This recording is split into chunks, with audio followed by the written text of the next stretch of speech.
Club de la presse, émission d'actualité sur votre radio émettant depuis le quartier Hanoukopé à Lomé.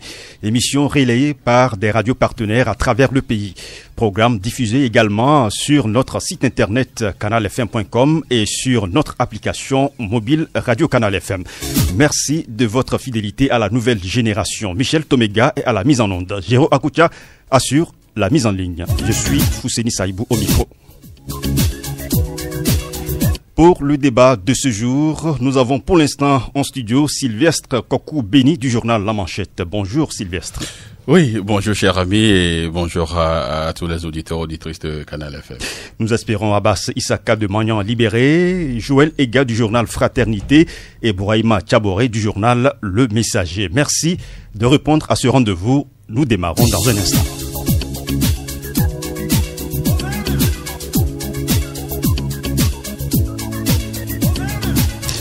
Tous les mercredis, nous parlons santé avec le journal Santé Éducation dans les kiosques depuis ce matin.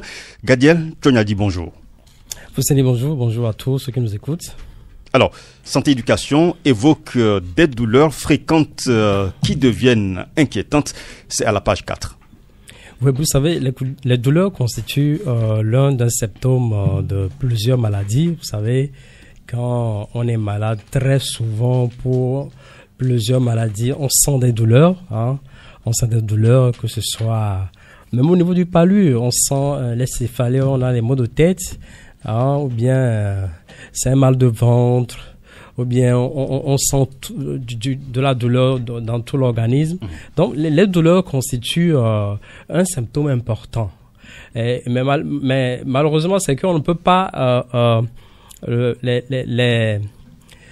les attribuer à une seule maladie. Donc, le mieux, c'est quand on sent une douleur, il faut aller diagnostiquer pour une prise en charge. Alors, aujourd'hui, nous revenons sur un certain nombre de douleurs qui doivent alerter, qui doivent nous amener à aller en consultation. On prend, par exemple, les douleurs au niveau du ventre. Vous êtes là et puis, vous avez un mal de ventre qui devient excessif, qui commence aujourd'hui et qui se poursuit demain et après-demain, vous êtes à la maison, faites attention, vous risquez d'aller à une catastrophe. Donc ça peut être l'ulcère. Ça peut être l'ulcère et très souvent la douleur se situe au niveau du thorax et de l'abdomen. Donc c'est entre les deux parties là et c'est très très très douloureux. Il faut aller consulter. Soit au niveau du ventre, ça peut être le cancer de l'estomac. Ça peut être le cancer de l'estomac. On sent une douleur dans le creux de l'estomac qui est très virulente et qui prend des jours et des jours. Et très souvent, pour ces douleurs, quand vous mettez un calmant, ça ne part pas. Donc, il faut aller consulter. On prend les douleurs au niveau du dos, par exemple. On sent les douleurs au niveau du dos. Ça peut être l'arthrose. L'arthrose, on en a beaucoup parlé ici.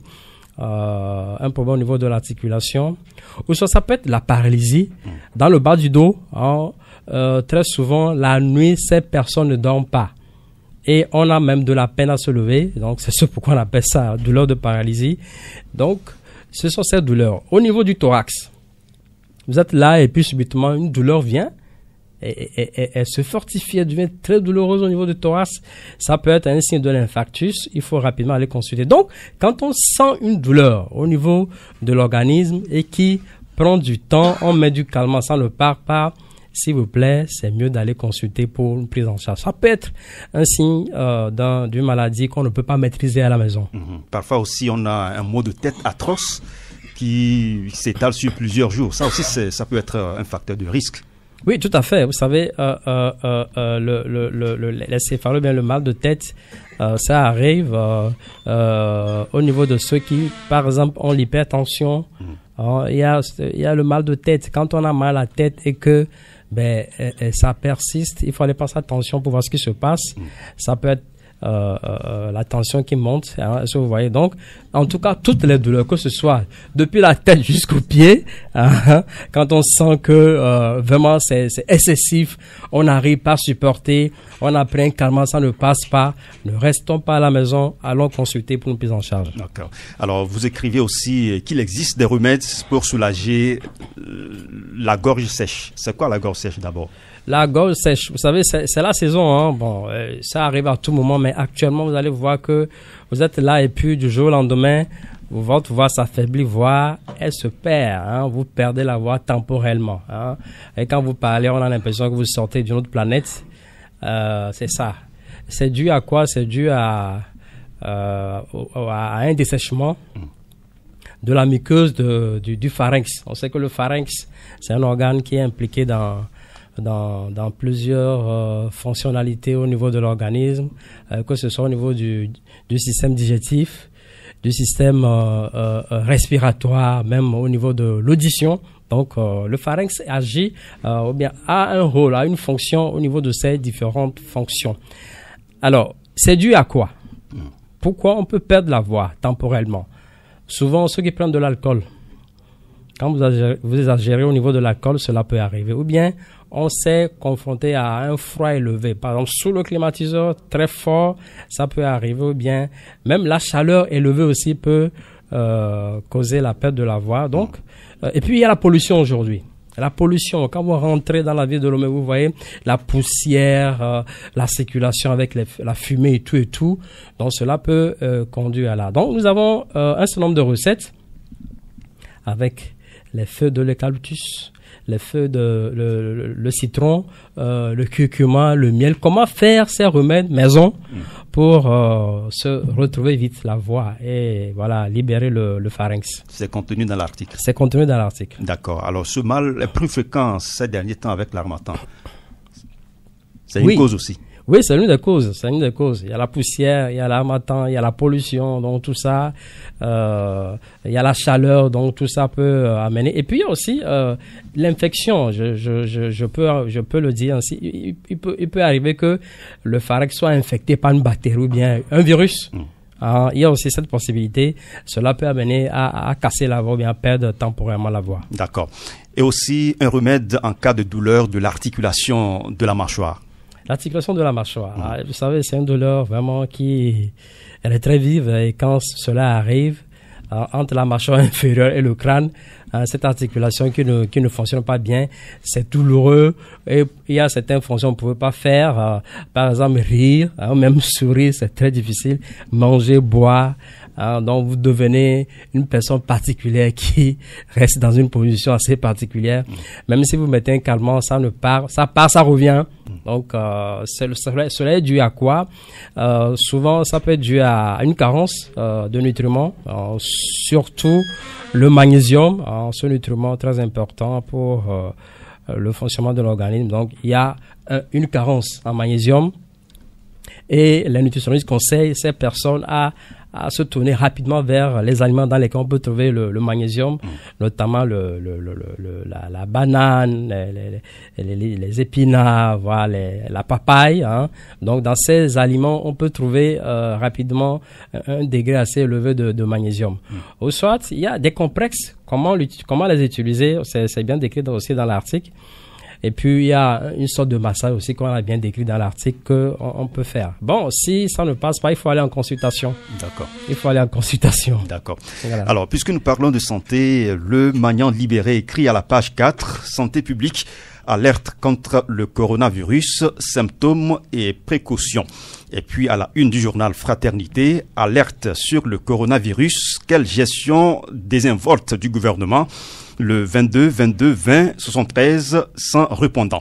Alors, l'épidémie de coronavirus continue de faire des ravages en Chine. 130 décès, c'est le dernier bilan annoncé ce matin. Alors, une alerte générale a été donnée par l'OMS, Organisation mondiale de la santé, qui invite tous les pays à prendre des mesures préventives urgentes. Et à la suite de cet appel, le ministère de la Santé et de l'Hygiène publique a diffusé vendredi un communiqué contenant un certain nombre de précautions à prendre. pour éviter la maladie et des signes pour reconnaître la maladie pour une prise en charge précoce. Alors, Joël, les gars, à lire le titre de votre journal, ce communiqué ne suffit pas. Oui, ce communiqué ne suffit aucunement. Ce communiqué ne suffit aucunement. En ce sens que combien d'abord ont accès aux réseaux sociaux? Combien de Togolais ont accès aux réseaux sociaux? Et combien d'alphabets? Les gens ont leur smartphone en main, mais ils se contentent de faire des vocaux, etc. Et vu la percée de ce virus, vu tout le flux d'échanges qu'il y a entre le Togo et la Chine, la Chine, c'est quand même 1,5 milliard de personnes. Ils sont partout. Il y a tellement d'avions qui quittent nos pays pour la Chine, qui quittent la Chine pour nos pays, que il faut plutôt que le gouvernement soit plus appliqué. On ferait juste un communiqué en français, et ceux qui ne comprennent pas le français, pourquoi est-ce qu'on ne fait pas d'autres outils de communication pour atteindre plus de cibles? Et le comble, c'est que le 22, 20, 75 et 73, jusqu'à hier à 1h du matin, même quand vous appelez, il n'y a pas de répondant. Nous trouvons que c'est de la désinvolture carrément face au ravage que fait cette épidémie. L'épidémie, en une semaine, a parcouru le monde. L'épidémie a atteint la France. La France et l'Allemagne, les États-Unis, c'est descendu en Afrique. Aux dernières nouvelles, c'est au Ghana et en Côte d'Ivoire. Proche de nous. Très proche de nous. Et donc, nous estimons que c'est carrément de la désinvolture. C'est l'acte là que le gouvernement a posé dès ce matin. Si, dès à présent, le ministre Média peut corriger le tir, qu'on le corrige pour qu'on nous mette suffisamment à l'abri. D'accord. Gadia Tunaldi, c'est une épidémie à prendre au sérieux.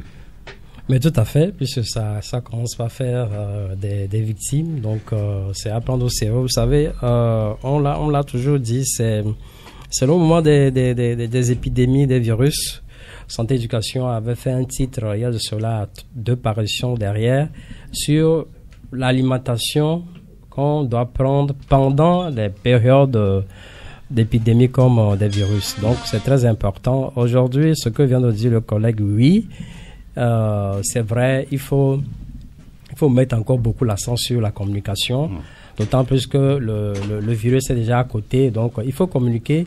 Vous savez, notre vécu quotidien, le social du Togolais ou bien de l'Africain fait que quand de tels virus viennent dans nos contrées, ça peut faire de grandes victimes. Donc, il faut mettre beaucoup l'accent sur la communication. Et je pense que cela va amener les gens à se protéger. Mais il y a des mesures, je pense, au niveau des réseaux sociaux. Ça a circulé.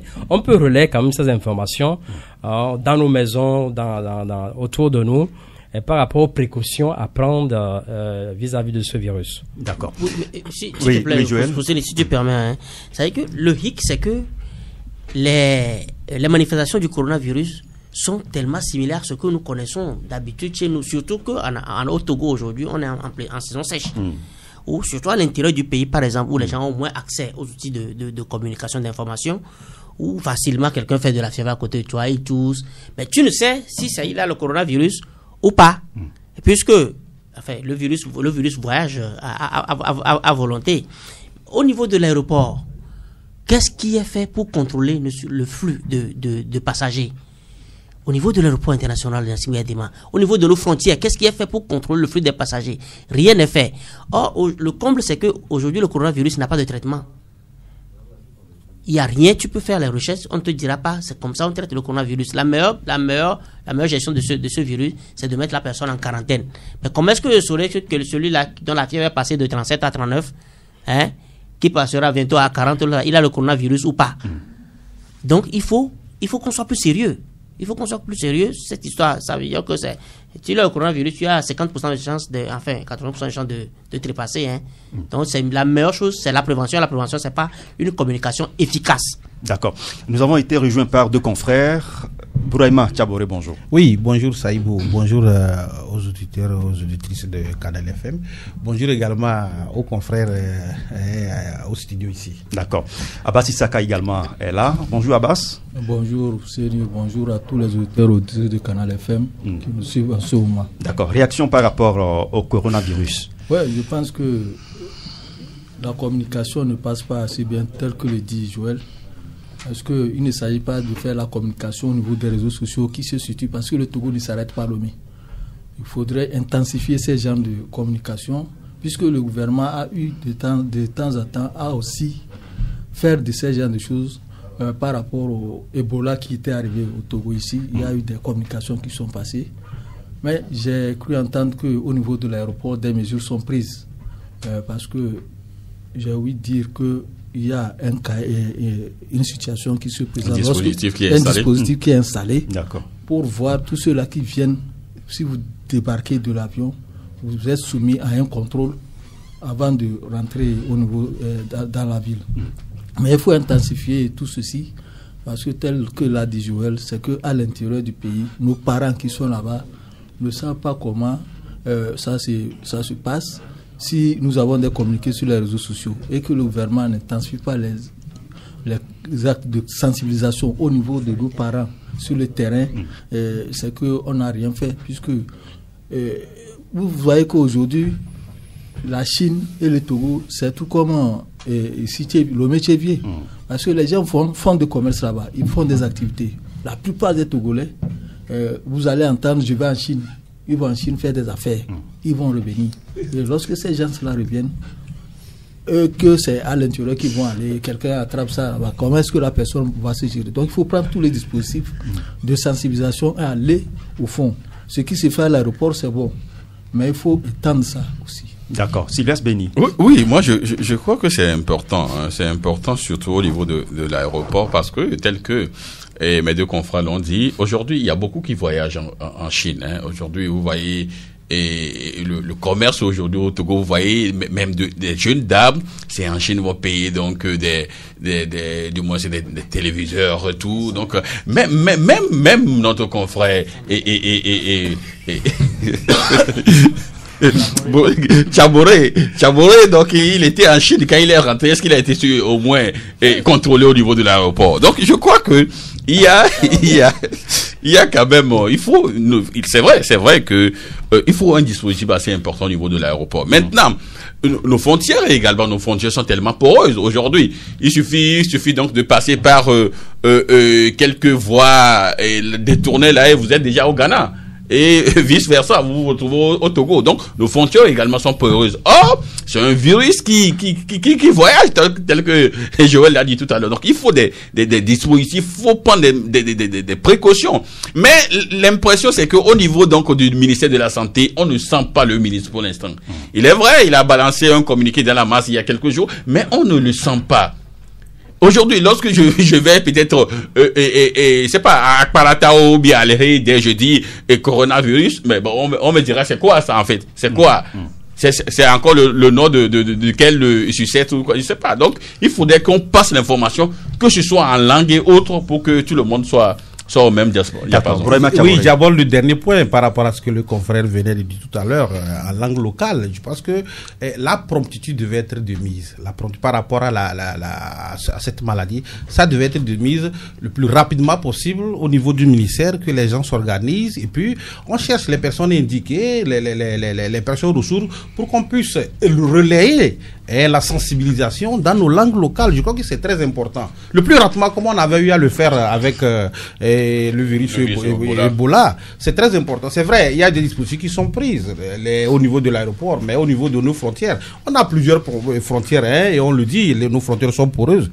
Les gens atterrissent également au niveau du Ghana et puis ils transitent par la frontière. Donc il y en a, ils prennent l'avion de la Chine, ils atterrissent au niveau du Ghana et puis rentrent par la frontière. Je crois que notre cri, nous estimons que il est bien rentré. dans les oreilles des personnes responsables pour qu'on puisse rapidement prendre les dispositions pour qu'on multiplie la sensibilisation au niveau de nos des langues locales. C'est très important. C'est ce que je voudrais ajouter. D'accord. Gadiel Tchonadi, pour refermer ce dossier. Oui, il faut savoir que, vous savez, pour de telles pandémies qui parcourent les grands pays, la plupart de nos systèmes de santé en Afrique ne sont pas préparés pour faire face à ce genre d'épidémies, à ce genre de maladies. Quand vous prenez la Chine, par exemple, et que malgré les cas, il y a des décès, avec tout le système de santé de la Chine, vous voyez que quand ces virus apparaissent en Afrique, ça fait beaucoup de dégâts. C'est ce pourquoi, on le dit dans ce studio, il faut qu'on mette l'accent sur la communication. Mais vous savez, dans nos systèmes en Afrique aussi, on a cette habitude de faire une communication tardive. Ça veut dire que quand le mal n'est pas là, on ne veut pas faire du tapage. Donc, un communiqué, oui, mais bon, ça ne suffit pas. Il faut, je ne sais pas quelles sont les dispositions qui sont prises au niveau des districts sanitaires à l'intérieur du pays. Est-ce que ce communiqué est décliné en langue locale et que cela passe sur les radios locales? Je ne sais pas, mais il faut communiquer très fortement. Ce n'est pas une communication qui va forcément paniquer les gens parce que aujourd'hui c'est une pandémie, ça court plusieurs pays, donc il faut qu'on mette encore plus l'accent sur la communication, c'est très important. D'accord, merci à vous tous. Nous refermons la page santé de ce mercredi. Sylvestre Béni, un article qui nous intéresse dans la manchette de ce mercredi, les raisons d'espérer du PPI. C'est quoi PPI? Ah oui, je crois que le PPI, c'est le parti du PP d'intégrité. C'est un parti politique qui est porté donc sur les fonds baptismaux, je crois, en novembre 2016. Et aujourd'hui, et ce parti se retrouve comme le parti des idées ou le parti des réflexions. Et ils ont raconté donc la presse le 9 juillet 2019 pour échanger avec la presse sur leur projet donc de société, si éventuellement ils arrivent au pouvoir. Mais aujourd'hui, le parti remarque que toutes les réflexions ou toutes les idées donc portées vers la masse se retrouvent peut-être dans le programme de gouvernance du parti au pouvoir ou dans les promesses donc de campagne donc de l'opposition. Mais ce qui nous retient ou ce que nous constatons aujourd'hui comme peut-être la pierre angulaire donc de ce que le PPI dit, c'est que c'est un parti qui estime que à un moment donné, il faudrait quand même qu'on puisse aller à l'abolition de la nationalité togolaise. Ou si l'on tient nécessairement à dériver ce papier au Togolais, il faudrait que cela soit la naissance comme l'acte de naissance. Et ils donnent donc des exemples. Ils disent que, supposons que c'est-à-dire le parti ne comprend pas le fait que le Togolais soit obligé de demander à être Togolais chez lui. C'est-à-dire que vous êtes né d'un père et d'un père togolaise et d'un père togolais et d'une mère togolaise, mais vous êtes obligé à aller encore demander à l'administration votre nationalité pour être togolais et du moins c'est à part entière. Et il s'est fait que si on prend le cas peut-être de certains étudiants qui peut-être malheureusement ont perdu leurs parents dès le bas âge, il se fait que ces jeunes-là, parce que ils doivent nécessairement trouver la nationalité des parents avant donc de faire leur nationalité, il se fait que ces jeunes-là se retrouvent parfois dans des difficultés, ils sont devant le fait accompli. Or, peut-être il y a un concours à passer, peut-être demain ou après-demain, mais la lourdeur administrative fait que ces jeunes-là, le fait d'aller à chaque fois pour avoir donc ce papier-là, il arrive parfois qu'ils n'arrivent pas à passer ce concours. Et le parti dit que lors donc des élections, il se fait que juste sur la base de témoignages, on dit que telle personne est togolais. On met un banc là où les chefs traditionnels sont assis. Le jeune vient et dit non, je connais bien cet enfant, il est donc l'enfant de mon cousin et tout ça. Donc on reconnaît juste sur la base de témoignages qu'il est togolais. Là, il peut voter. Donc il vote pour choisir un président. Mais au moment où il se fait que ce jeune-là doit passer un concours, il se fait qu'il doit nécessairement amener la pièce de nationalité. Là, il n'y aura plus quand même des chefs traditionnels pour témoigner qu'il est togolais. Voyez-vous, donc c'est une bataille là que ce parti mène et nous croyons véritablement que ça rentre dans le social et que les gouvernants doivent quand même en tenir compte. Et le parti estime qu'il faut juste abolir ça, mais si on tient sûrement à délivrer quand même ce papier togolais, il faudrait que ça soit fait peut-être à la naissance, comme nous faisons à la naissance, on demande la de naissance, parce que sur les deux papiers, c'est pratiquement la même chose qui se trouve. Nom, prénom, date de naissance, tu es tel, né de tel. C'est pratiquement la même chose qui se retrouve sur les deux papiers. Donc pourquoi ne pas délivrer les deux papiers à la naissance? Voilà ce que le parti dit. Et peut-être la série sur le gâteau. Le parti avait aussi annoncé que l'anglais soit enseigné dès le cours primaire, au moins 2 heures de temps, pour que les Togolais puissent être familiarisés avec cette langue-là, parce que nous avons déjà le Ghana à côté. Si Bouraïm avait traversé la frontière, je vous dis, c'est la croix et la barrière, il n'arrive pas à parler la langue. Donc lorsque... Et le Ghana a instauré le français depuis le cours primaire. Le Ghana qui est aujourd'hui instauré le français depuis le cours primaire. Donc, il se fait que la bonne nouvelle, c'est que le ministre Tchadedi était à Kara il y a quelques jours et qui a dit que bientôt l'anglais sera enseigné dès le cours primaire. Là, le parti se réjouit qu'ils ont quand même porté des idées qui également font donc des émules au niveau donc de la masse. Donc nous croyons nécessairement que il faut aller vers là, surtout la nationalité. Vous allez au niveau donc du service de nationalité, il y a même des jeunes qui dorment là parce que ils peuvent poireauter là pendant des heures et des heures sans avoir ce procès. Mais il y a ce qu'on appelle droit de sol. Je sais pas, dans certains pays. Quand oui, il y a le droit de sol et le droit de sang. Donc avec les deux là, on peut avoir la nationalité. Mais je ne sais pas si au Togo, nous avons le droit de sol. Je ne sais pas si un Nigérian qui a accouché ici peut avoir la nationalité. Bon, je ne sais pas, parce qu'entre-temps, le Togo avait refusé cela, mais je ne sais pas si entre-temps cela a évolué. D'accord, Brahma Abbas Issaka. Il y a le droit de sang et le droit de sol. Et la naturalisation, c'est 3 sortes. Donc le Togo a adopté ça. Je pense que c'est pour cela qu'on demande aux enfants de solliciter la nationalité togolaise.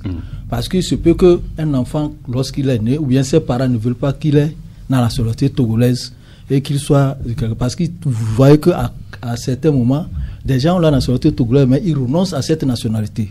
Donc, je ne sais pas si le projet de monsieur, il a aussi étudié ce cas-là, du nouveau parti, là, il a étudié ce cas, parce que lorsque vous êtes né, effectivement, lorsque vous venez au monde, vos parents vont vous déclarer, faire déclaration de naissance. Ça à la mairie. C'est à partir de cette déclaration qu'on vous établit la naissance. Et à partir de la naissance, vous sollicitez être togolais avec la demande sollicitation d'une nationalité togolaise. Mais il y a des gens qui sont nés ici, qui disent qu'ils ne veulent pas être togolais. On prend le cas d'un Ghanéen ou bien d'un Chinois ou d'un Camerounais. S'il est né ici, on parle du droit de sol en ce moment. S'il est né, il sollicite la nationalité, on va étudier les cas avant de lui accorder la nationalité. Mais si ce n'est pas le cas, il ne veut pas prendre la nationalité, ce n'est pas un problème, donc il continue avec sa nationalité. Non, moi je pense que c'est bien qu'on en fasse les commentaires ici pour que les gens puissent se rendre compte de l'idée que certains de nos compatriotes ont pour que le pays puisse avancer. On en a fait les commentaires, mais il ne faudrait pas qu'on oublie que c'est un projet de société d'un parti politique. Vivement que ce parti politique puisse d'un jour ou l'autre puisse être porté, arriver au pouvoir pour qu'on puisse... Non, bon, c'est pas possible. Mais il n'est pas impossible. Déjà, non, là, je n'ai pas encore terminé. Vivement que le parti puisse parvenir un jour au pouvoir et mettre ça en œuvre. En plus, vivement que les gens puissent également l'étudier. C'est pourquoi je dis qu'il faut qu'on en débatte. Et c'est bien. La preuve, c'est que le parti a eu à évoquer l'introduction de la langue anglaise et qui a été déjà pris en amont en compte par les gouvernants. Donc peut-être que les gouvernants vont étudier également cette proposition, voir ce qu'est la faisabilité. Donc c'est ce que je dis, c'est bien qu'on en discute et vivement que le parti arrive au pouvoir d'un jour ou l'autre. D'accord. Merci à vous tous. Nous ouvrons maintenant la page politique de cette émission. Ce mercredi, beaucoup de titres consacrés à la présidentielle du mois prochain. La dépêche titre présidentielle 2020, M. Gilbert Bawara dresse le bilan positif des 3 mandats de Faure qu'il classe grand favori. Scrutin du 22 février, la RAC a échangé avec des représentants des candidats, des forces de l'ordre et des médias. Et puis, M. Agboyome veut faire libérer Kacha et faire venir Boko et Achadam au pays. À la une du journal La Manchette, on lit profession, vie politique, vie familiale, lumière sur les 7 candidats à la conquête du fauteuil présidentiel. Dounia, Le Monde titre, présidentielle de février 2020, Agboyome Kodjo, un candidat qui fait de l'ombre à Jean-Pierre Fabre. Présidentielle 2020, la RAC Outil Média, candidat et force de l'ordre sur les textes réglementaires. Le Manian Libéré titre, présidentielle du 22 février, la CENI dans le dernier virage des préparatifs. Présidentielle 2020, la division de l'opposition qui fait l'affaire du parti au pouvoir. La conquête du pouvoir ne rime pas avec le populisme. Le journal Symphonie s'interroge. Agboyome, président de la République, des risques de basculer dans une dictature pure et dure. Présidentielle du 22 février 2020, Bawara prévoit un engouement national autour de Fort Gnassingbé. Présidentielle du 22 février, la CENI déploie le matériel non sensible. À la page 3, le journal titre Tandjouaré, Yark mobilise pour fort. Et puis, Togo Matin qui titre février 2005, février 2020, la rupture promise est effective. Alors, Joël Ega, les choses s'activent à moins d'un mois de la présidentielle, n'est-ce pas? Oui, les choses s'activent à moins d'un mois de la présidentielle. Mais nous, notre gré est sur 2 plans. D'abord, du côté de l'opposition, où on n'arrive toujours pas à prendre de la hauteur pour jouer à l'union.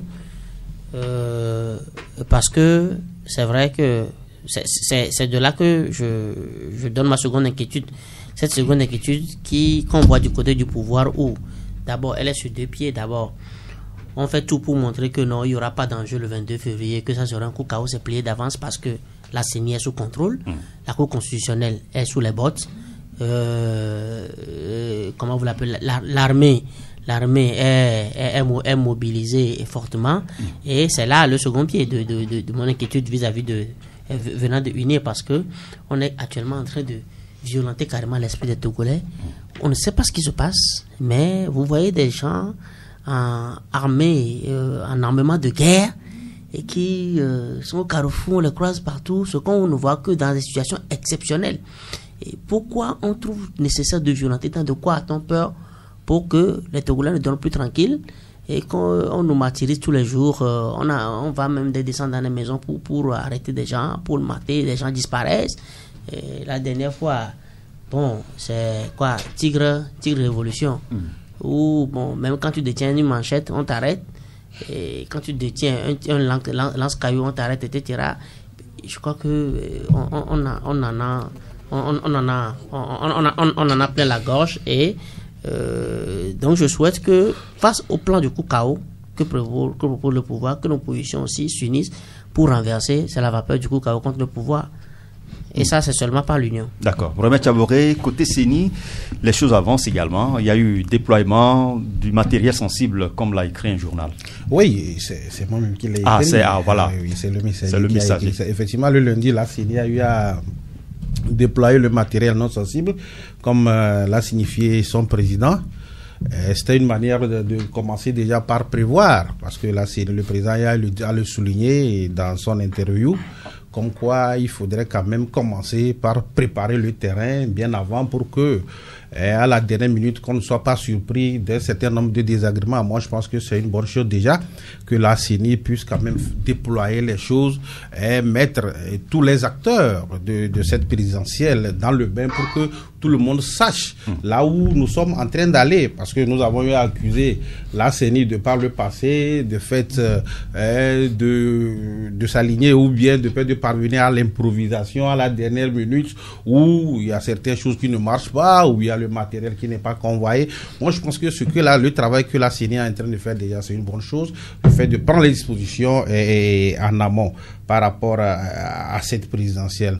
Maintenant, justement, au sein des partis politiques, ce qui se passe, moi je pense que nous sommes actuellement, même si on ne le dit pas, on est dans la pré-campagne bientôt, les campagnes vont s'ouvrir et que les partis politiques vont faire valoir alors leur projet de société sur le terrain. C'est ce qu'on demande. Maintenant, concernant ce qui se passe par rapport au fait que il y a des gens au point hier comme militaristes où on fait quoi sur les... Je pense qu'il ne faudrait pas quand même qu'on puisse confondre.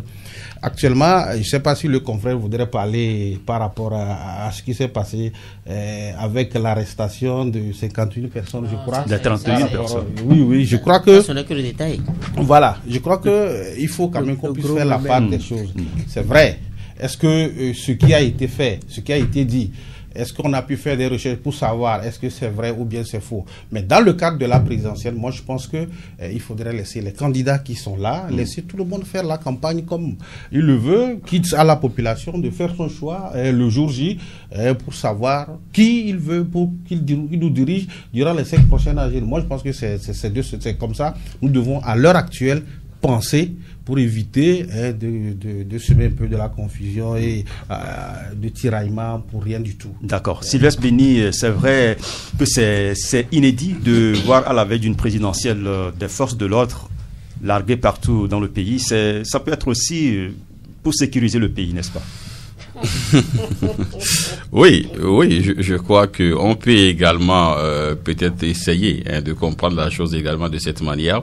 Mais sauf que la fréquence de ces éléments-là et dans la ville, c'est ce qui inquiète, parce que vous savez, lorsque vous connaissez peut-être l'histoire de ce pays avec tout ce qui se fait et du moins sur le hic, c'est que c'est l'armée qui le 5 février 2005 a nommé un président de la République. Avant que ce dernier se retraite le 25 février pour postuler et devenir aujourd'hui le président que nous connaissons. Donc lorsqu'on interroge l'histoire et qu'on voit tout ça, surtout avec ces gens-là qui sont armés jusqu'aux dents et tout, je crois que ça en rajoute à l'appréhension donc des Togolais. Et comment est-ce que cela va se passer au 22 février et prochain? Qu'est-ce qui va être fait? Voilà, toutes ces questions-là qui taraudent aujourd'hui l'esprit des Togolais et surtout nourries par la fréquence de ces militaires. Vous savez, généralement, vous allez dans des pays comme du moins le Ghana et tout, c'est difficile de voir un militaire dans la ville. C'est difficile. Il n'y a que ils ont quand même plusieurs unités donc de police et tout ça. C'est difficile. Mais ici, partout on voit avec parfois il y a quand même des chars, tout ça là, qui circulent, tout ça. Bon, on se dit est-ce que nous sommes dans quel pays en réalité?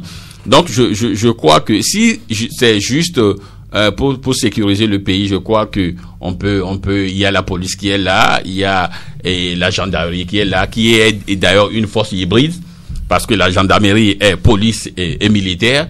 Donc, qu'on laisse parfois, vous verrez même des bérets rouges, des gardes présidentiels, même des bérets verts, des bérets rouges dans la ville, mais c'est inédit. C'est inédit. Donc, si c'est pour sécuriser le pays, il faudrait quand même qu'on trouve quand même des moyens pour que cela ne donne pas d'autres appréhensions de ce qui va se passer le 22 février. D'accord. Abbas Issaka, un mot? Ouais, non, je pense que ce n'est pas la première fois qu'à la veille des élections, on voit les forces de l'ordre et de défense placées pour la sécurité des Togolais. Parce que, et cette fois-ci, je pense que depuis quelques années, il y a une situation qui se passe dans la sous-région où on parle de djihadisme, des attentats qui se passent. Vous n'êtes pas sans savoir qu'à côté au Burkina Faso ici, tous les jours, c'est des attaques que les gens enregistrent. Pas plus tard qu'hier, il y a encore des attaques sur les populations au niveau du Burkina là-bas. Donc il faut parer à toute éventualité. Et faire de sorte que au moins la sécurité du pays, la sécurité d'un pays, ça ne se batine pas. Il faut faire de telle sorte que les gens, même si les forces de secours, bien les forces de défense sont mises à contribution, c'est pour influencer d'éventuelles personnes qui vont tenter à infiltrer le pays et commettre des actes de sabotage ou bien des actes criminels sur les populations civiles. Donc je pense que ce n'est pas la première fois que ces genres de choses-là se passent, mais par rapport aux préparatifs, J'espère que ça se passe très bien. Au niveau des partis politiques, dans les états-majors des partis politiques, les choses sont en train de se préparer. Mais c'est qu'on voit plus unir sur le terrain que les autres candidats qui sont déjà proclamés. Parce que quand vous les sentez, c'est que c'est sur les réseaux sociaux ou sur les médias que vous les entendez. Alors que le terrain est là. Nous sommes à presque 3 semaines, à 2 semaines, quelques semaines pour le lancement de la campagne électorale. 6 jours. C'est la semaine prochaine. La semaine prochaine. 6 jours. 6 ou 7 jours comme ça. Mais dans une semaine. On ne sent pas les autres. On ne peut pas rester sur les réseaux sociaux et dire que allez voter ceci, allez voter, mais aller sur le terrain pour conquérir les gens. Mais il y a certains qui sont sur le terrain. Oui, bon, j'ai dit certains. J'aime pas dire que c'est tout le monde. J'aime pas dire que c'est tous les candidats. J'ai dit il y a certains qui sont sur le terrain, mais d'autres non, c'est sur les réseaux sociaux. Donc aujourd'hui même il y a la HAC qui doit travailler avec la HAC qui travaille avec les partis politiques pour voir leur positionnement, comme leur droit de passage sur les médias. Donc médias d'État, oui. Sur les médias d'État. Parce que hier ils ont fait un travail, c'est aujourd'hui qu'ils vont finaliser ça pour positionner les gens sur le passage sur les médias d'État. D'accord. Alors, des journaux sont revenus également ce mercredi sur la réponse de la Cour constitutionnelle à Jean-Pierre Fabre à propos des recours déposés contre la 4e candidature de Faure Gnassingbé et contre le renouvellement des mandats de 2 magistrats à la Cour constitutionnelle. Dunia, Le Monde titre à la page 3, la Cour constitutionnelle déboute Fabre et confirme la candidature de Faure. Le Magnan Libéré titre présidentielle 2020, la Cour constitutionnelle déboute Jean-Pierre Fabre. Les décisions de la Cour constitutionnelle sont inattaquables. Le journal Symphonie titre recours et invalidation de la candidature de Faure Gnassingbé, Fabre sèchement débouté. L'éveil de la nation titre présidentielle de février 2020, première défaite de Jean-Pierre Fabre avant le début de la campagne. Et puis le Messager qui titre présidentielle du 22 février, Faure ira, Assouma et Almados Djoko siégeront. Alors, Brahima Tchaboré, est-ce qu'on peut dire que cette réponse de la Cour constitutionnelle à Jean-Pierre Fabre met fin à cette question de 4e mandat de Faure Gnassingbé? Non, ça met fin, ça avait déjà mis fin. À partir du moment où la Cour constitutionnelle a eu accepté la candidature, vous avez vu que juste après le dépôt de certaines candidatures, la Cour constitutionnelle a rejeté certaines candidatures. 2. Si j'ai bonne mémoire. Donc, si la Cour a accepté les autres candidatures, les 7 raisons, ça veut dire que ce mandat, ça passe, comme si de rien n'était. Maintenant, par rapport au dossier, par rapport au recours de Jean-Pierre Fabre, je pense qu'il n'y a pas de commentaire à faire là-dessus, si ce n'est de voir la réponse donnée par la Cour, qui est une conséquence directe de ce que nous sommes en train de dire tout à l'heure.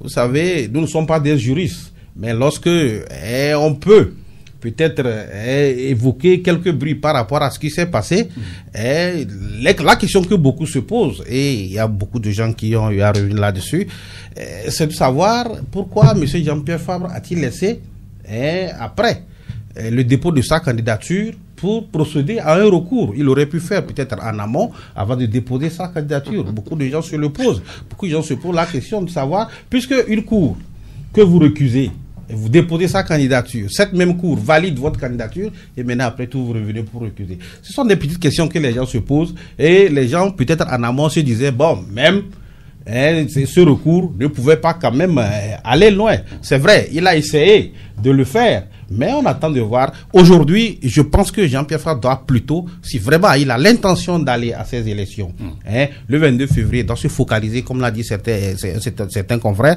d'aller sur le terrain et de travailler durablement pour pouvoir faire valoir ce qu'il a dans sa tête. D'accord. Sylvestre? Non, je crois que je disais la dernière fois ici, même sur ce plateau, que ce que l'ANC a fait, c'est légitime et c'est légal. Et l'argument bateau, c'est-à-dire qui a soutenu donc le dossier de l'ANC, Je m'attendais, parce que vous savez, le droit est doux, hein. Je m'attendais à ce que la Cour constitutionnelle également, avec des arguments juridiques fondés, démolir, c'est-à-dire casser, mettre en lambeaux l'argumentation juridique portée par l'ANC. Mais ce que nous avons vu, c'est juste décevant, parce que la Cour dit non, parce que les décisions de la Cour constitutionnelle ne sont pas susceptibles de recours, et l'ANC avait entre-temps soulevé le problème et qu'il n'avait pas eu gain de cause, donc nous disons que tout ça là, c'est irrecevable. Donc il n'y avait pas d'argument et juridique pour casser ce que l'ANC a fait. C'est pourquoi l'ANC savait très bien que en introduisant leur requête, eux-mêmes, ils sont les premiers à savoir que la Cour, c'est-à-dire cette Cour constitutionnelle que nous tous nous connaissons, ne peut jamais accéder à ce qu'ils demandent. Mais ils l'ont fait, donc nous sommes en politique, hein, mais ils l'ont fait pour voir ce que la Cour peut dire. Mais au finish, la Cour n'a presque rien dit. Il n'y a que des considérants. Il n'y a que des vues. Je crois que je lisais sur les réseaux sociaux, il y a quelqu'un qui a même compté les considérants. Ça fait 12 considérants et plus de 7 vues. Donc il n'y a que des considérants et des vues. À part ça, il n'y a rien. D'accord, merci Sylvestre. Alors le journal Fraternité écrit rejet du recours de Fabre. Place au travail sur le terrain pour l'Union. Alors, Joël, les gars, est-ce que l'appel du journal Fraternité n'a pas été entendu par Jean-Pierre Fabre, puisqu'on apprend depuis hier que lui et 3 autres candidats se sont unis pour mutualiser leurs ressources en vue d'une victoire collective. Je peux citer les 3 autres. Il y a Aimé Gogué, professeur Aimé Gogué, professeur Komi Wolou et puis Maître Tiassona. Oui, bon... Il vaut mieux cette union que zéro. Pour mutualiser, c'est une union qui veut mutualiser les efforts sur le terrain. On espère que ça permettra à Jean-Pierre Fabre d'aujourd'hui, de cette fois, offrir la victoire à ceux-là qui oseront encore voter pour lui, parce que déjà, ça a été fait en 2010. C'est 5 ans de marche qu'on a offert aux partisans de Fabre à la plage pour ne rien pendant que Fabre gouvernait. Et je reviens sur quoi? Oui, allez-y. Oui, et 2015, c'est pareil, c'est pour aller après Dilé, etc. Bon, on espère. Parce que chez nous, en pays, on dit, on a tout pour y avoir. On ne peut pas prendre un fusil gâté pour aller à la guerre. Je crois que c'est Chaboré qui disait, qui chuchotait, on dirait qu'il avait. On dirait qu'il avait lu ma parution. Le micro. Mais je voulais justement lui apporter mon soutien quand il faisait remarquer, comme nous l'avons dit dans notre article justement, que Fabre aurait fait utile en contestant déjà la candidature de Faure Gnassingbé avant même que la Cour ne se prononce. Et ce qu'il a fait, nous analysons que c'est une communication politique, parce qu'aujourd'hui il est dépassé par, il a chuté en termes de cotes, de popularité dans le débat. Et il est devancé par Agbeome, donc il faut remonter, et c'est intelligent ce qu'ils ont fait. Il n'y a pas un sondage qui attends mon frère. Non, quand vous voyez de toutes les façons, Agbeome est venu carrément devant le débat, ce à quoi on ne s'attendait pas, juste parce qu'il a eu l'onction de l'archevêque Bodro. Et quand je dis aujourd'hui, la communauté catholique représente au moins 11% de la population togolaise. Après la Namibie, c'est les catholiques qui sont majoritaires. Mais est-ce qu'ils sont tous excuse-moi, non, je dis déjà ça veut dire que si quelqu'un comme ça t'appuie, mais tu as quand même une certaine popularité. Bon, maintenant, ce que Fabre, faut pas quitter le fond du débat, ce que Fabre a fait, moi je dis c'est intelligent. Et c'est normal, parce qu'il faut trouver quelque chose pour revenir dans le débat. Et pour quelques heures, l'ANC a occupé quand même la une des débats, qu'on soit d'accord, même quand on critique leur démarche. Est-il qu'on s'est intéressé à l'ANC, la Fabre est remontée dans les débats. Moi je dis c'est intelligent. Maintenant, ce scénario est clos. Ce scénario est fini. On a tiré les marrons qu'on peut tirer. Bon, maintenant passons à l'action sur le terrain. Et ce qu'ils ont fait pour se rallier avec Gogué, autres là, bon, des gens qui laissent la population un peu perplexe, parce que vu leurs agissements ces dernières années, le fait même qu'ils tiennent forcément à partir, parce qu'ils savent très bien, par exemple, que quand tu prends les 3 autres qui sont autour de Fabre, ils ne pèsent pas plus que Fabre. Et donc ce qu'on peut faire utile, c'est de voir, bon, ok, comment faire pour qu'on s'unisse tous autour d'une seule personne, et que Fabre peut-être soit passe la main à l'autre qu'on dit candidat unique, pour essayer de voir si lui au moins il pourra rapporter la victoire. Parce que quand tu vois sur les réseaux sociaux, ceux qui sont proches du pouvoir, c'est sur Agbéomé qu'ils tirent. Et on fait de Fabre l'adversaire préféré de UNIR. On fait de Fabre et autres l'adversaire préféré de UNIR. Même Trimois l'a dit. Même Trimois l'a dit sur une radio concurrente la dernière fois. Ça veut dire que s'il faut avoir un adversaire, on veut mieux avoir Fabre parce qu'on sait. Lui, on sait comment on le connaît. On se connaît mieux que de prendre un certain Agbéomé avec qui on peut s'attendre à tout. D'accord.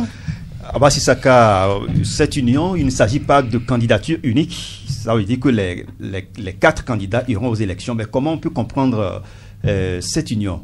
Moi, je ne comprends pas cette union. Est-ce que c'est déjà officiel?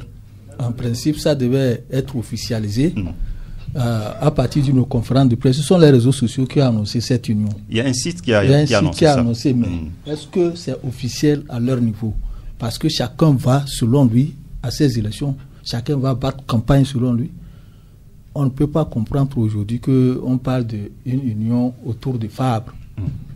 Est-ce que c'est déjà officialisé? La question est là. Non, ça peut être. Moi, je pense que c'est peut-être des bribes de rapprochement stratégique sur le terrain. Pour aller sur le terrain, ils peuvent avoir une stratégie de mobilisation des populations ou une stratégie de placement des gens dans les bureaux de vote.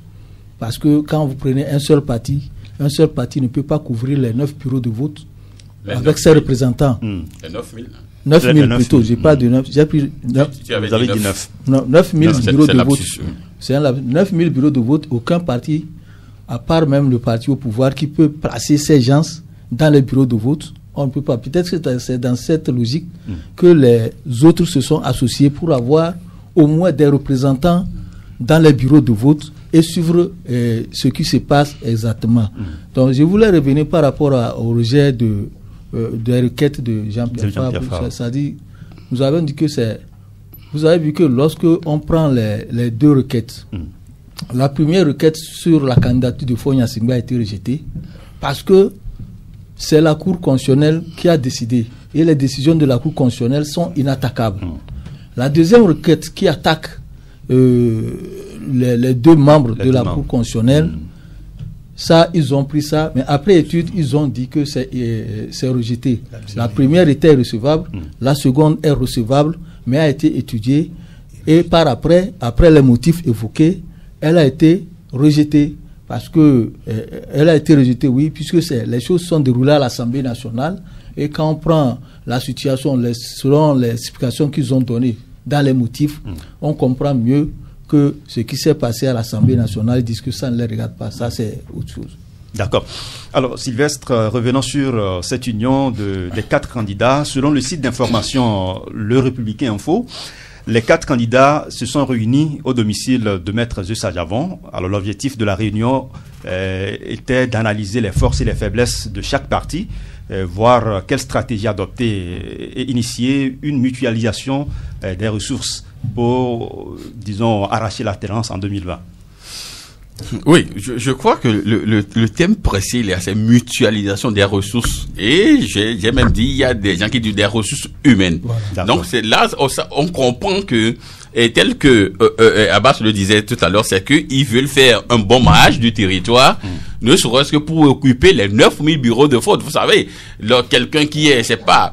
on sait que le professeur Megogué c'est pas son fief, c'est pratiquement dans la région des savanes au Grand Nord, donc il peut quand même mobiliser, ne serait-ce que pour occuper, du moins c'est les bureaux de vote qui sont quand même dans cette partie donc du pays. Et vice versa, j'ai vu qu'il y a aussi le MCD qui est dans la région centrale et tout. Donc je crois qu'aujourd'hui ils sont dans cette logique là de mutualiser quand même les ressources humaines pour mieux occuper le terrain.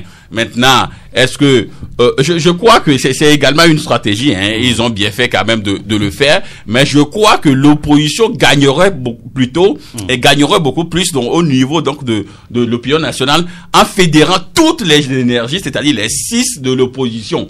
Hein? Bon, les 6 de l'opposition ou qui se disent de l'opposition, il y a quand même des détails. Maintenant, les 6 de l'opposition peuvent quand même se retrouver si les 6 et s'était retrouvé, ne serait-ce que pour être dans cette logique. Je crois que ça peut également provoquer peut-être quelques déclics au niveau donc de la masse, parce qu'aujourd'hui vous voyez que la bataille sur les réseaux sociaux aujourd'hui, ou par médias interposés, c'est entre Jean-Pierre Fabre et Agbeome Kodjo. Et ceux qui nourrissent et du moins cette divergence sur les réseaux sociaux, on retrouve et les militants donc des deux bords, sympathisants des deux bords, et il y a également les artifices donc de unir aussi qui viennent également semer également quelques troubles et puis les repartent les choses. Donc oui, c'est général, c'est ça. Ils viennent semer les troubles et les deux sympathisants aussi donc entre ANC et Agbeome, eux, ils commencent par s'attaquer. Donc il faudrait également qu'ils pensent à aller au-delà. Et tout à l'heure, il y a et Joël qui faisait quand même une analyse c'est en fait l'impression sur le terrain. Aujourd'hui, vous verrez que du moins Unir est en train donc de préférer Jean-Pierre Fabre, parce que ils savent qu'au moins avec lui, c'est comme si Jean-Pierre Fabre est devenu Raymond Poulidor, ce Français là qui est toujours deuxième au niveau donc du cycle français. Il fait tout, mais il devient toujours deuxième. Il fait tout. On dit Raymond Poulidor aujourd'hui sera premier, mais peut-être à 10 mètres donc de l'arrivée, peut-être il tombe sur le vélo. Il y a toujours quelque chose et il est toujours toujours. Il est décédé il y a quelques jours, Raymond Poulidor. Donc au moins il y a un mois de cela. Donc aujourd'hui, Uni est en train donc peut-être de considérer Jean-Pierre Fabre comme leur Raymond Poulidor. Donc il préfère ça par rapport à Agbeome qui peut-être pour l'instant il peine donc à circonscrire l'homme, d'autant plus qu'ils viennent d'eux, il sait la manière dont il fonctionne. Et surtout comme l'homme est changeant, on ne sait jamais. Vous savez, moi je dis la politique togolaise, elle est très intéressante si nous savons le faire, parce que si on sait bien poser les bases et on se dit que en politique, ce ne sont pas des invectives, mais c'est un combat d'idées, si on sait bien le faire. Avec ce qui se passe par rapport à cette présidentielle du 22 février, moi je pense que c'est intéressant. Vous savez, nous sommes en politique, quitte à un parti de pouvoir tirer profit de la divergence d'autres partis qui sont sur le terrain. Et si il sait que ces divergences peuvent leur porter chance, tant mieux, c'est ça. Donc aujourd'hui, ce que je disais tantôt, le géopolitique, il est là, dans le pays, mais faisons en sorte, parce que nous sommes dans une période très sensible, faisons en sorte, et ça, j'adresse ce message à tous les responsables de partis politiques, à tous ceux qui aspirent à la magistrature suprême, qu'au soir du 22 février, qui soit déclaré, que les gens puissent former leurs militants, leur dire ce que c'est, leur dire là où nous sommes en train d'aller. On a mis tout le temps à s'insulter. J'ai appris l'autre fois ce qui s'est passé autour de Canal FM ici, avec un militant qui n'était pas d'accord de l'opinion d'un confrère. Il a carrément tout mal compris. Voilà, il n'était pas d'accord. Ce n'est pas ça. Nous voulons construire la démocratie. Nous sommes dans un débat. C'est pourquoi je dis que ceux qui nous suivent à l'extérieur disent beaucoup de choses, de la manière dont la démocratie, de la manière dont les débats se font au Togo. Seulement, nous devons entre nous savoir faire ces débats, éviter les invectives, éviter de nous insulter, éviter de dire des choses qui peuvent enflammer, parce que entre nous confrères aussi, il y a des choses qui se passent sur les réseaux sociaux. C'est pas possible que moi je puisse avancer une opinion et l'autre estime que pourquoi je l'ai avancée. Ce n'est pas normal. Que voulons-nous faire avec cette démocratie? Comment voulons-nous construire la démocratie si on ne peut pas respecter les opinions des uns des autres? D'accord. Voilà ce que je voudrais dire. Abbas Issaka, les deux autres candidats, Faure Gnassingbé et Georges William Kouessan, sont loin des unions et des collectifs. Est-ce que ça ne va pas jouer contre eux? Qu'est-ce qui va jouer contre eux? Chacun compte sur sa population, chacun a ses électeurs. Donc, au niveau du parti au pouvoir avec Faure Gnassingbé, lui, il sait que il va s'unir avec qui? Il a déjà même des soutiens derrière, comme Agbeome Okojo aussi a des soutiens des partis politiques. Ce qui veut dire que lui se contente de ça. D'accord. Mais c'est par rapport au docteur Kouessan du parti Santé du Peuple. Santé du Peuple, lui, peut-être qu'il préfère aller en solitaire, en solo, faire sa campagne, puisque compte sur lui-même. On attend. Mais pour le moment, je me dis effectivement que est-ce que par rapport à ce que nous sommes en train de dire, les autres partis, MCD, PSR, ADI et ANC, ils sont vraiment coalisés? Est-ce que la question là, si c'est vrai là, peut-être que dans les prochaines heures, on saura. Dans les prochains jours, on saura ce qui s'officialise leur Non, pour l'instant, il n'y a pas une communauté. En réalité, c'est pas une coalition. Ce qu'il dit, c'est que ces partis-là, ils iront aux élections. Le professeur Gogué ira aux élections, mais ils veulent quand même coaliser, c'est-à-dire fédérer les énergies au niveau donc du maillage du territoire pour qu'on ait au moins des éléments de l'opposition sur toute l'étendue du territoire. Là, et pouvoir mieux surveiller. C'est là que je voulais en venir là, parce que quand ils parlent de ce maillage du territoire, c'est dans leur plan, dans leur stratégie qu'ils vont présenter, que nous saurons que cette stratégie-là va marcher. Parce que je l'ai évoqué tantôt pour dire que c'est par rapport au fait que on veut avoir beaucoup de représentants dans les bureaux de vote, puisque la plupart du temps, tout ce qui se passe quand on crie vote, fraude, c'est au niveau des bureaux de vote que ça commence. Puisque du moment où vous n'êtes pas là, vous n'avez pas votre membre représentant là-bas, on signe les procès-verbaux. Vous n'avez pas les procès-verbaux. On les envoie au niveau de la série pour faire. Donc si aujourd'hui les 4 ou 5 partis se retrouvent pour avoir cette stratégie, j'espère que ça va leur donner un peu raison. D'accord. On espère plus d'informations sur cette union dans les prochaines heures ou jours. C'est l'heure de faire une pause. 93.5 Canal FM. Nous ouvrons l'antenne aux auditeurs. Nous avons déjà un premier auditeur en ligne. Monsieur Kodjo, bonjour. Oui, bonjour. Nous saluons les invités. D'accord. Je voudrais demander quelque chose à Monsieur Béni. Oui. Parce que lorsque... Ah, il est parti. Donc, nous attendons le prochain sur le 22 21 33 74 22 20 19 68. Allô? Oui, allô. Ah, c'est Monsieur Kodjo qui revient? Non. Ok, allez-y. C'est vous? C'est monsieur? Oui. Ok, allez-y. Oui, salut tout le monde. Bonjour. Oui, moi je voulais dire que c'est dommage pour le pays. Vous pouvez éloigner un peu votre poste récepteur? Ok. J'allais dire que c'est dommage pour le pays parce que vu les 6 candidats de l'opposition qui sont en train d'accompagner le paysan fort national, ils vont aller obtenir quel résultat? Qu'est-ce qui a changé? Et maintenant ils sont confiants de pouvoir remporter la victoire. Quand nous prenons les élections présidentielles de 93, il y avait la Constitution de 72 intégrale. Mais le président Adama à l'époque a gagné au premier tour. 98, il a été avec Gilles Soulampio. C'est là-bas qu'Awanana a démissionné. Et Adama a gagné au premier tour. Quand nous prenons les élections, où après la modification de la Constitution, où il n'y a plus d'élections à 2 tours, quand nous prenons le score du parti au pouvoir, ça a été toujours au-delà de 50%. Ça, c'est révélateur pour dire que même à un tour, il gagne au-delà de 50%. Et aujourd'hui même, on vous dit il y a 2 tours et vous croyez que ça a fait 2 tours que vous allez pouvoir faire le jeu et il va peut-être aller au deuxième tour avec l'électorat. Ils savent bien que leur électorat, c'est au premier tour. S'ils n'ont pas eu plus de 50%, ils savent qu'au deuxième tour, ils ne vont plus gagner. Ils savent bien ça. Et vous croyez naïvement qu'ils vont gagner, que oui, vous les accompagnez, que oui, ils n'ont qu'à définir les stratégies pour aller arracher la séance en 2020. Dans ces conditions où le fichier électoral, dès sa condition en 2018, ils ont boycotté. Or, celui de 2015, ils avaient accepté. Et après, on a dit fichier consensuel. Et aujourd'hui, ils n'ont pas participé à la condition du fichier électoral. Mais ils acceptent la élection dans ces conditions. Quand ils ont boycotté le fichier électoral, il a eu, à santé, il a eu plus de 3 millions d'électeurs, malgré que l'opposition s'est boycotté. Et aujourd'hui, ils disent qu'avec ça, ils vont aller gagner. Comment? Merci, monsieur. Merci. Nous reprenons monsieur Kodjo. Allô? J'espère que mon crédit ne va pas épuiser. Non, allez-y. Bon, je voudrais demander à monsieur Béni qu'il ne pense pas qu'en allant et en présentant plusieurs candidats, ce ne serait pas mieux.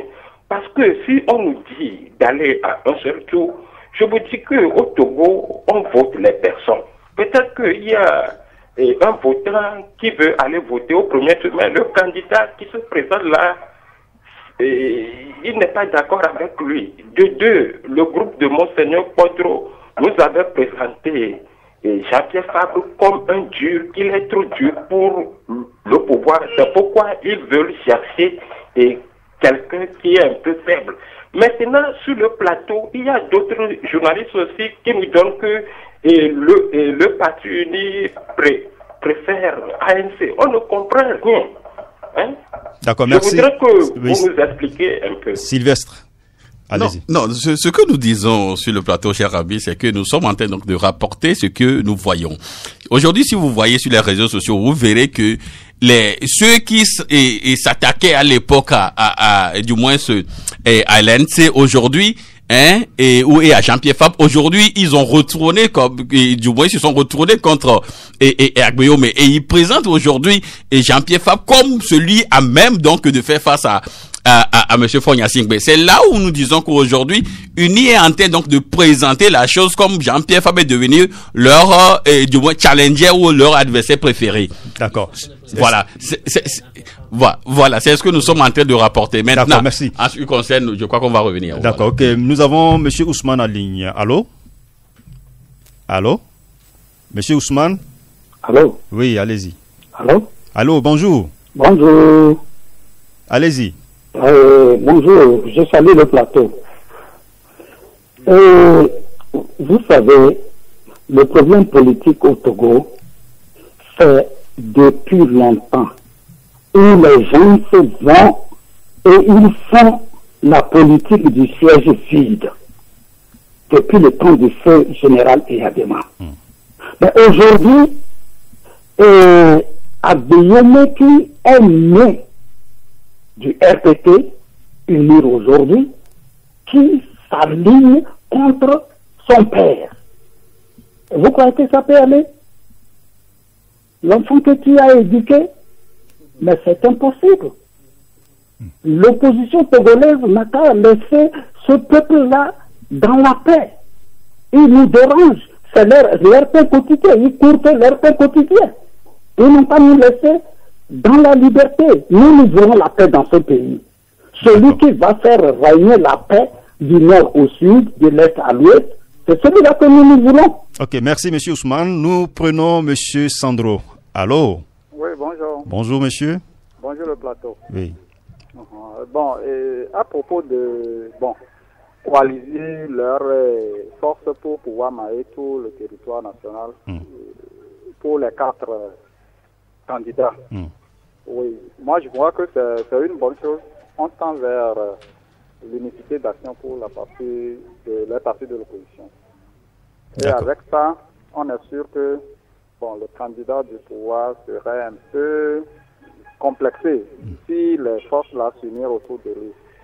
Donc, moi, je ne vois pas s'il y aura un coup KO.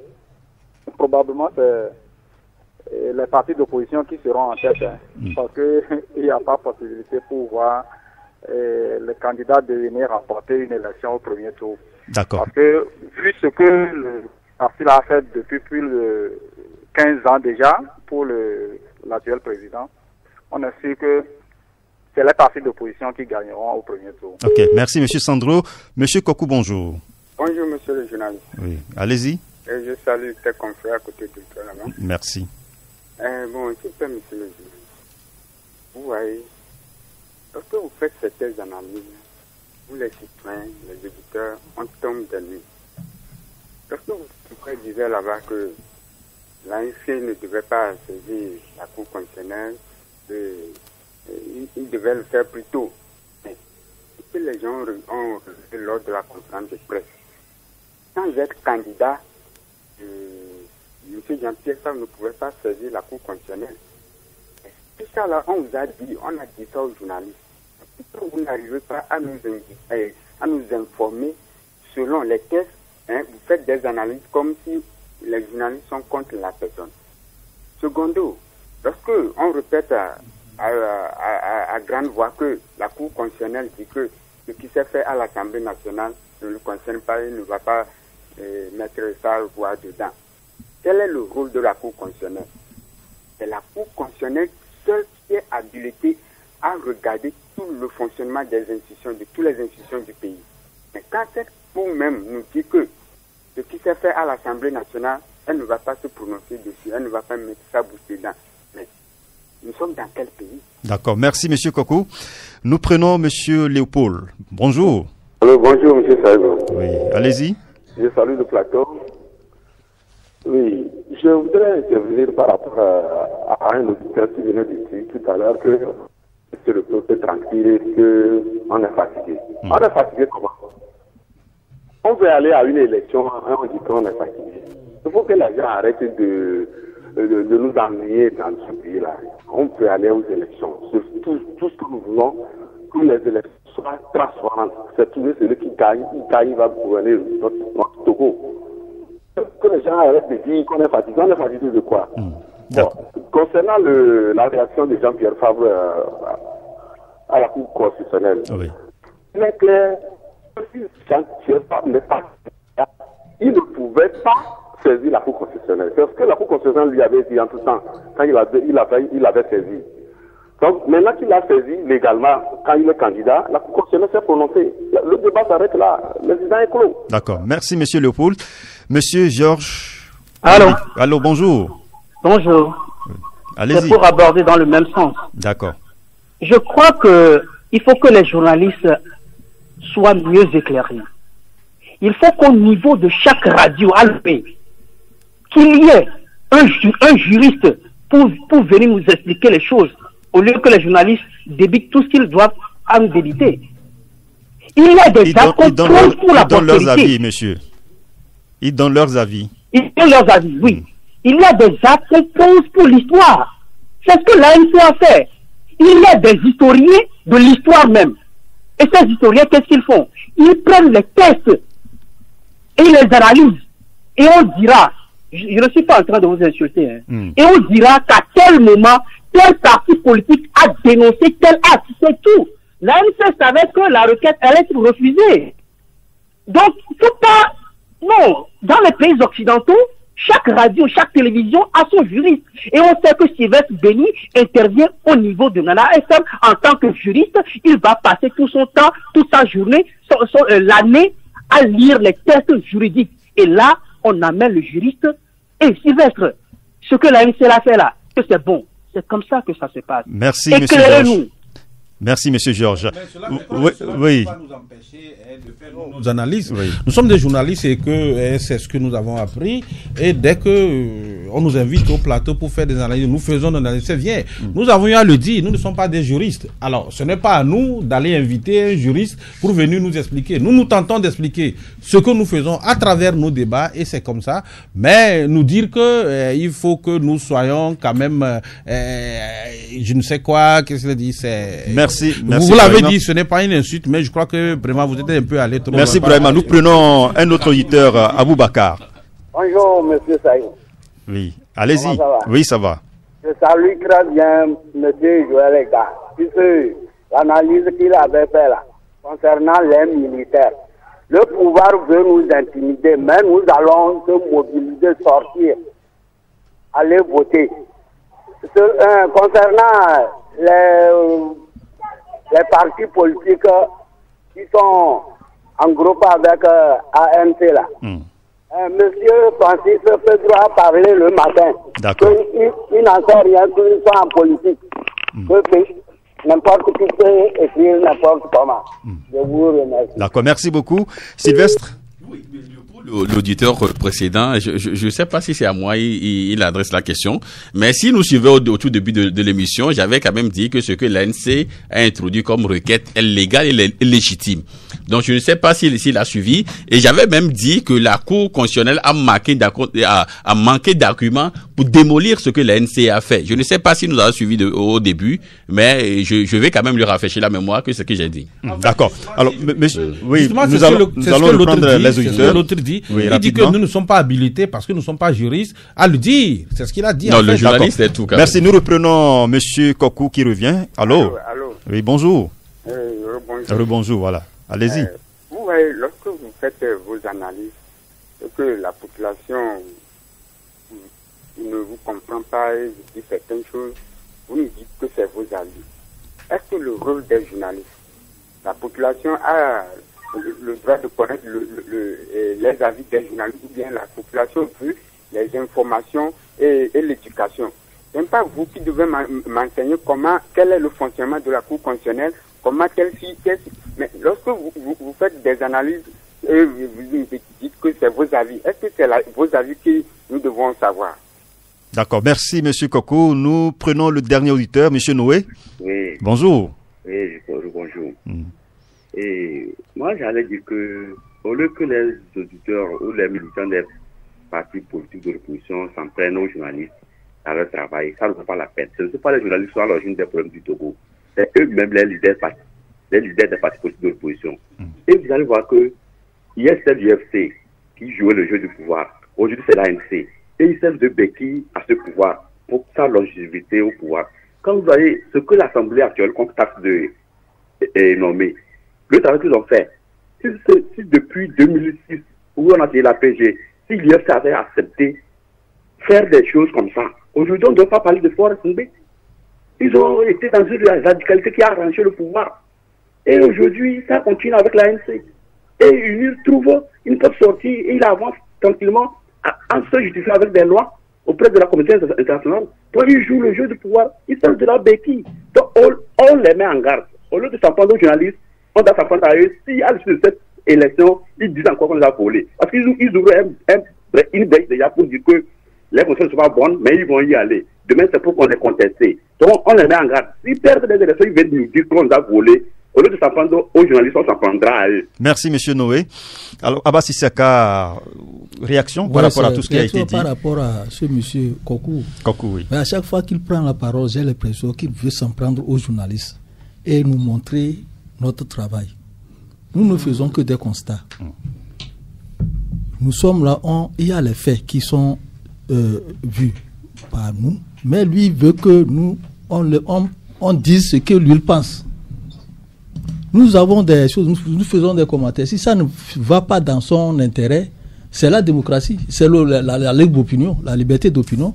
Il prend ça comme ça, mais il ne peut pas se mettre à chaque fois. Moi, je l'ai remarqué, à chaque fois qu'il prend la parole, c'est pour nous donner des leçons, pour nous apprendre à faire notre métier. D'accord. Alors que, bon, je pense que je vais l'inviter à revoir sa position parce que nous ne sommes pas là pour penser ce que lui pense. Nous sommes là à donner nos opinions selon les faits que nous constatons sur le terrain. Il dit que nous n'avons pas le droit de donner nos opinions. Pourquoi Ça, c'est la dictature. C'est pour cela que je le dis, qu'ils se corrigent et qu'ils sachent que le journaliste est là pour ramener, faire l'opinion selon les faits qu'il a constatés. Mais on ne peut pas dire ce que lui pense. D'accord. Merci Abbas Issaka. Nous tirons vers la fin de cette émission. C'est le temps de faire un tour de table pour les cartons. Bourema Tchaboré.